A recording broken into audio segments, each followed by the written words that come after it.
네, 안녕하세요. 오랜만에 인사드립니다. 오늘은 테슬라 이야기를 좀 가져왔습니다. 테슬라가 최근에 주가가 굉장히 많이 가파르게 올라왔는데요. 보시다시피 이제 6월부터 시작해가지고 가파르게 상승하는 모습을 보실 수 있습니다. 이제 지금 900달러를 돌파해서 이제 뭐 1000달러, 그러니까 1000슬라 가는 거 아니냐 이런 얘기들도 많이 나오는데요.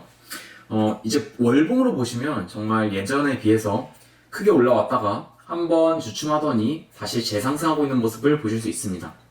근데 많은 전문가들이 여기서 끝나지 않을 거다, 이제 1000슬라까지 갈 거다 라는 얘기들 많이 하고 있는데요. 한번 지금 왜 이렇게 지금 테슬라가 이렇게 상승을 했는지 보기 앞서서 일단 재무제표를 일단 가져와 봤습니다. 자, 분기별 재무제표입니다. 이제 어차피 1년간 하는 거는 큰 의미가 없고 이제 분기별로 지금 나오는 것을 봐봤는데요. 2021년 9월 30일이죠. 9월 30일. 최근에 이제 재무제표를 한번 발표를 했습니다. 우리가 얼마나 벌었고, 얼마나 잃었고, 그리고 얼마나 매출을 달성했고, 우리가 얼마나 썼는지, 이런 것들을 발표를 했는데요. 역시나 역대급입니다. 정말 그 지난 분기에 비해서 최고치라고 불릴 만한 수치를 기록해냈고요. 이익 또한 마찬가지입니다. 그러니까 지금 근데 사실 뭐 돈을 덜 써서, 투자를 덜 해서, 그런 건 아닌 것 같아요. 왜 그러냐면 지금 연구 및 개발 비용도 적지 않게 사용을 했습니다. 자, 뿐만 아니라 지금 영업이 굉장히 크게 나왔는데 많은 부분이 어떤 분들은 이제 뭐 도지코인 혹은 비트코인 때문이 아닌가라는 생각을 하실 텐데, 그뿐만 아니라 정말 전기차 판매로 수익을 낸 부분이 상당수 차지하고 있어서 이런 부분에서 많은 부분들이 이제 반도체의 영향이 크지 않았나 라는 생각을 하고 계신 것 같아요. 반도체의 영향을 크게 받지 않은 기업 중 하나 아닌가 이런 생각을 하실 것 같아요. 이거와 관련한 내용은 사실 얼마 전에 테슬라와 관련한 영상을 하나 올렸기 때문에 그 영상을 보고 오시는 것도 굉장히 좋을 것 같습니다. 지금 얼마 전에 이런 뉴스가 떴습니다. 테슬라가 모델 X와 모델 Y 등 주요 모델의 가격을 5,000달러 이상 이제 인상할 가능성을 제시했습니다. 이제 5,000달러라는 것은 하나로 이제 588만 원 가량이라고 볼 수 있는데, 이게 적은 금액이 아닌 게 원래 테슬라 자체가 이제 저렴한 모델은 그렇게 막 가격대가 높지 않았단 말이에요. 그런데 588만 원으로 올린다는 거는 기본 인프라가 크게 막 확충됐다라고 보기 어려운 시점에서 테슬라가 통큰 결정을 했다라는 걸 아실 수 있습니다. 최근 대한민국에서도 전기자동차 보조금이 그렇게 크게 늘지 않았죠. 처음에 전기자동차 나왔을 때는 환경 문제 같은 거 대두해가지고 굉장히 보조금을 많이 줬었는데, 지금은 많이 보급이 됐고 인프라가 어느 정도 확충이 된 상태에서 어떤 전기자동차 보조금을 굉장히 많이 낮춘 상태입니다. 그런데도 불구하고 하나로 588만 원 가량 인상했다라는 것은 한마디로 자신감에 대한 표명이라고 볼 수 있겠죠. 그래서 자신감의 표현이라고 볼 수 있는 대목입니다. 이제 앨런 머스크가 굉장히 자신감을 가지고 있다라는 건데, 지금 생산보다 수요가 더 많습니다. 생산을 적게 하는 건가? 아닙니다. 생산도 많이 하는데 수요가 그걸 못 따라오고 있어요. 그래서 차량 인도까지 대기 시간이 길어지고 있다고 합니다. 그러니까 이게 뭐냐면, 차량을 딱 주문을 하면, 이렇게 딱 홈페이지 가서 딱 주문을 하면 이 생산이 수요를 못 따라가다 보니까 계속 지연되는 거예요. 그래서 지금 테슬라가 감당 못할 출고 대기에 놓여 있다라는 내용의 글이 보이네요. 자, 그런데 지금 이 테슬라가 이렇게 감당 못할 출고 대기를 할 만한 이유가 정말 있었을까 싶은 거죠. 왜냐하면 최근에 테슬라는 반도체 칩 부족 공급에 직면했기 때문입니다. 이 회사뿐만 아니에요. 정말 수많은 자동차 기업들이 반도체 칩 공급 부족에 직면을 했는데, 올해 3분기 역대 최고의 실적을 기록했기 때문이죠. 자, 방금 전에 재무제표에서 올해 3분기가 정말 최고의 실적을 보여드렸다, 최고의 실적을 나타냈다라는 것을 보여드렸는데요. 한번 수치로 한번 보시겠습니다. 3분기 매출은 전년 동기 대비 50% 이상 증가. 매출이 전년 동기 대비 50% 이상 증가했다는 시장의 파일을 굉장히 많이 잡았다는 거예요. 자, 뿐만 아니라 이걸 수치화한 게, 그러면 그 전년 3분기 매출이 크지 않았던 거 아닐까? 라고 보실 수도 있지만, 올해 3분기 매출이 무려 16조 2천억 원입니다. 16조 2천억 원. 한 분기 매출 16조 2천억 원이라는 거는 굉장히 많은 매출이라고 보실 수 있습니다. 자, 근데 그 중에서 순이익을 보시면 1조 9천억 원입니다. 뭐 8분의 1 정도 안 된다고 보시면 되겠네요.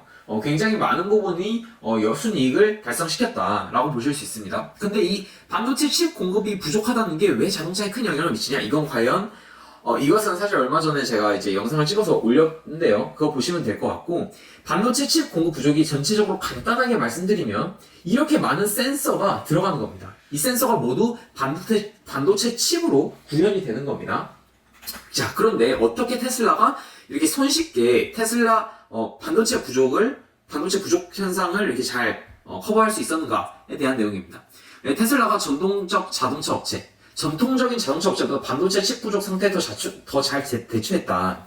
자, 보시면 지금 수많은 기업들이 뭐 중단, 감산, 뭐 직원을 휴직시키는 경우도 있었어요. 아우디는 굉장히 강도 높게 조절을 했죠. 그리고 도요타도 뭐 생산량을 조절하고, GM도 당연히 뭐 차질을 빚겠다. 뭐 이런 것들이 굉장히 많이 대두되곤 했습니다. 자, 그런데 왜 테슬라가 이렇게 잘 대처할 수 있었냐? 이거는 핵심 기술을 독자적으로 설계하고 관련 부품망을 통합한 역량이 다른 완성차 업계보다 한 수 위. 그러니까 전기자동차 업계에 좀 더 빨리 발을 들였고, 그리고 당연히 가솔린 자동차보다 당연히 반도체를 조달하는 방법이 조금 달랐던 거예요. 여기는 이제 그 엔진, 그리고 뭐 어떤 세세한 그런 마이크로 컨트롤러가 굉장히 많이 필요하지만, 이거는 통합해서 컨트롤 한다는 거죠. 그런 면에서 조금 잘 달랐다고 합니다. 자, 보시면 근데 여기서 끝나지 않고 테슬라가 하나의 폭탄 발언을 얼마 전에 한 번 더 했습니다. 바로 테슬라가 중국 배터리를 쓰겠다라는 겁니다.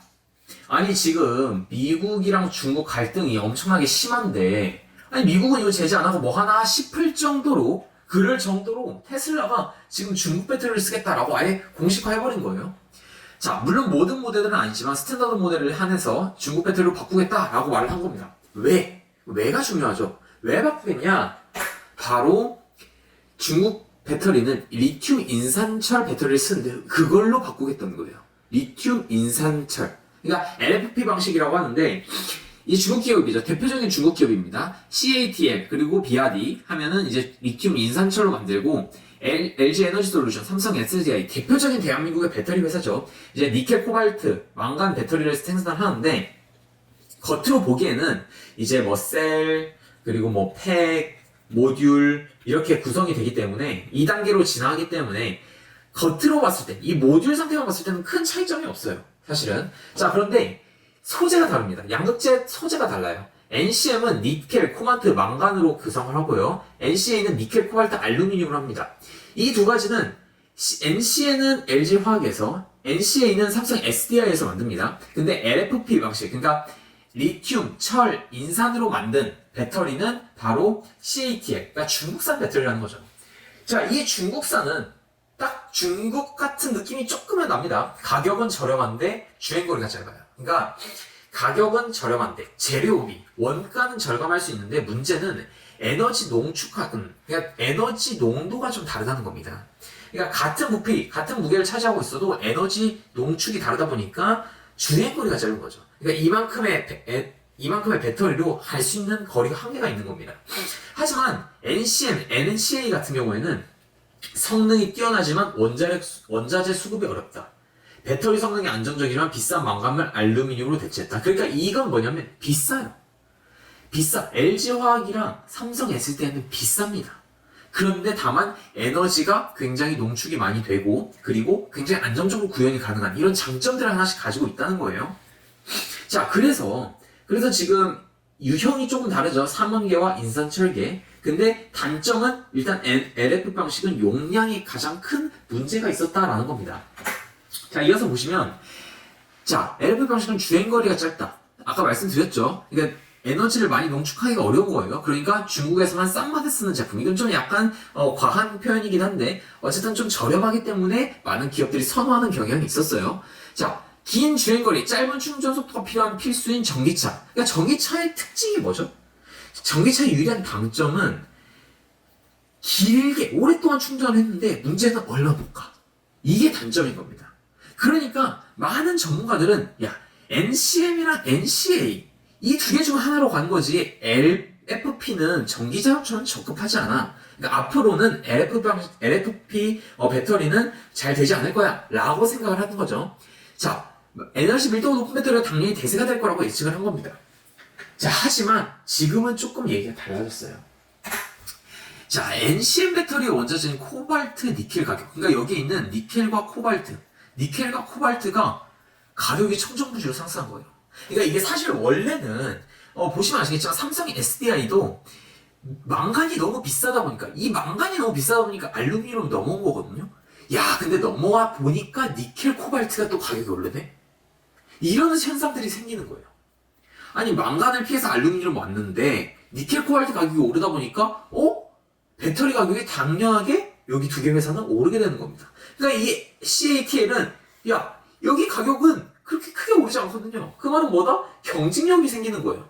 그러니까 많은 기업들이 다시 CATL로 회귀하는 이런 현상들이 발생할 가능성이 있는 겁니다. 그래서 지금 삼성 SDI와 LG화학 굉장히 좀 고민이 많을 것 같은데요. 어떻게 잘 헤쳐나갈지는 한번 지켜봐야 될 것 같습니다. 시청해주셔서 감사하고요. 구독과 좋아요, 알람 설정 꼭 부탁드리겠습니다. 네, 감사합니다.